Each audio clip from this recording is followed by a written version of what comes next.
Assalamualaikum warahmatullahi wabarakatuh. Di sini saya Ainun Mardiah dengan NIM 4301422051. Pakasam adalah kuliner fermentasi khas Kalimantan. Nah, pakasam ini merupakan warisan nenek moyang suku Dayak. Hidangan ini menjadi bukti kearifan lokal dalam mengawetkan ikan tanpa teknologi modern, memanfaatkan ikan segar, garam, dan fermentasi alami. Lebih dari sekedar hidangan, pakasam menunjukkan etnosains perpaduan antara kearifan lokal dan prinsip ilmiah. Nah, sebelum membahas lebih dalam lagi, yuk kita tonton dan simak video yang ada di link di bawah ini. Baik, saya akan menjawab pertanyaan yang pertama. Pakasam, ikan fermentasi khas Kalimantan, bisa awet tanpa pengawet modern. Kuncinya itu pada fermentasinya.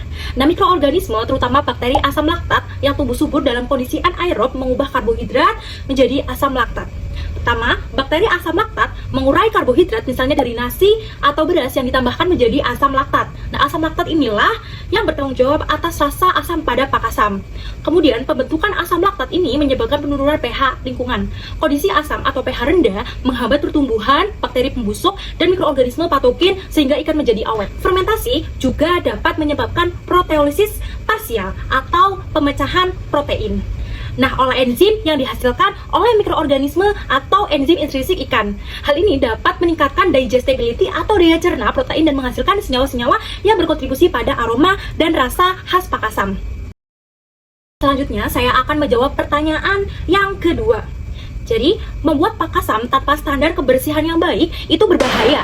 Lingkungan yang kotor bisa jadi sarang bakteri jahat, bukan bakteri baik yang kita inginkan. Nah, jika ada bakteri pembusuk misalnya dari genus Proganella yang mencemari ikan, mereka bisa mengubah histidin atau asam amino dalam protein ikan menjadi histamin. Histamin adalah senyawa toksik yang bisa menyebabkan keracunan skramboid dengan gejala seperti gatal-gatal, ruam, muntah, sakit kepala, bahkan sesak nafas. Bakteri pembusuk juga dapat menghasilkan amina biogenik lain seperti putresin dan kadeverin dari dekarboksilasi asam amino. Senyawa ini tidak hanya menyebabkan bau busuk, tetapi juga dapat meningkatkan toksisitas histamin. Selain itu, bakteri patogen seperti salmonella bisa tumbuh jika sanitasi buruk, menyebabkan infeksi dan keracunan makanan serius. Nah, dampak terhadap kesehatan konsumen sangat serius. Ini juga dapat merusak citra produk pakasam itu sendiri.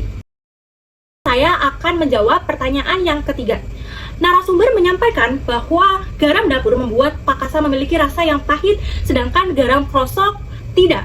Setuju atau tidak? Nah, saya tidak sepenuhnya setuju. Rasa pahit lebih mungkin disebabkan oleh konsentrasi garam yang terlalu tinggi secara umum, bukan jenis garamnya yang secara spesifik.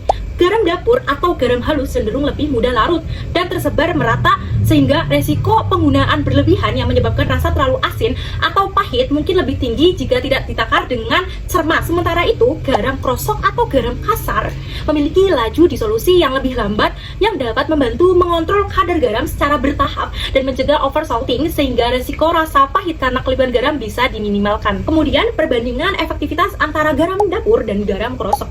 Yang pertama, saya akan membahas mengenai garam dapur.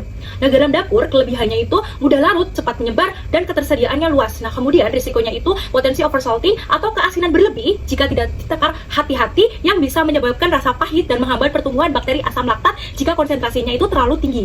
Sedangkan garam krosok memiliki kelebihan, yakni laju disolusinya lebih lambat sehingga memberikan kontrol yang lebih baik terhadap konsentrasi garam dan memungkinkan fermentasi berjalan lebih stabil tanpa menghambat bakteri asam laktat secara drastis pada awal proses. Nah, untuk resiko dari garam krosok ini mungkin memerlukan waktu yang lebih lama untuk penetrasi ke dalam ikan, sehingga proses awal fermentasi bisa sedikit lebih lambat. Saya akan menjawab pertanyaan yang terakhir atau yang keempat. Bisa dilihat data yang ada di gambar di atas. Nah, data menunjukkan bahwa penambahan sumber karbohidrat seperti beras, nasi, karak, dan nasi aking meningkatkan jumlah bakteri asam laktat secara signifikan dibandingkan kontrol. Berdasarkan data, nilai total bakteri asam laktat pada pakasan ikan wader pada fermentasi beras adalah 8,75 log CFU per gram, dan untuk nasi adalah 8,76 log CFU per gram. Jadi, menggunakan nasi atau beras sebagai media fermentasi adalah solusi paling efektif untuk mengoptimalkan proses fermentasi pakasam. Ini karena nasi dan beras menyediakan sumber karbohidrat yang paling efisien untuk pertumbuhan bakteri asam laktat yang esensial untuk produksi asam laktat. Strategi pemanfaatan sumber karbohidratnya. Yang pertama, Pemilihan sumber karbohidrat. Pilih nasi putih yang sudah matang dan dingin atau beras yang sudah direndam dan ditiriskan sebagai sumber karbohidrat utama. Nasi matang lebih mudah diakses dan langsung menjadi substrat bagi bakteri asam laktat, begitupun dengan beras. Yang kedua yaitu proporsi karbohidrat. Jadi, eksplorasi proporsi yang tepat antara ikan dan nasi atau beras yang cukup akan menyediakan substrat yang memadai untuk bakteri asam laktat tanpa menyebabkan fermentasi yang terlalu cepat atau menghasilkan rasa yang terlalu asam. Kemudian yang ketiga yaitu sanitasi. Penting sekali untuk memastikan sumber karbohidrat dari semua peralatan itu higienis. Kemudian yang keempat yaitu pengendalian suhu. Fermentasi bakteri asam laktat optimal pada suhu ruang sekitar 25-30 derajat Celcius. Dan yang terakhir atau yang kelima yaitu pengendalian anaerobik, yaitu dengan memastikan kondisi anaerobik atau tanpa oksigen dalam wadah fermentasi. Hal ini sangat mendukung pertumbuhan bakteri asam laktat dan menghambat bakteri aerob pembusuk. Sekian penjelasan dari saya. Abinya mohon maaf apabila ada kata-kata saya yang berkurang berkenan di hati. Wabillahi taufik walhidayah. Wassalamualaikum warahmatullahi wabarakatuh.